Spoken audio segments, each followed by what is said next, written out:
രാജാധിരാജൻ മഹിമയോടെ വാനമേഘത്തിൽ എഴുന്നള്ളാറായി.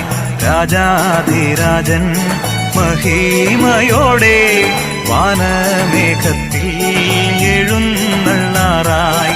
ക്ലേശം തീർന്നു നാം നിത്യം വസിപ്പാൻ വാസമൊരുക്കാൻ പോയ പ്രിയൻ താൻ. വാസമൊരുക്കാൻ പോയ പ്രിയൻ താൻ. രാജാധിരാജൻ മഹിമയോടെ വാനമേഘത്തിൽ എഴുന്നള്ളാറായി.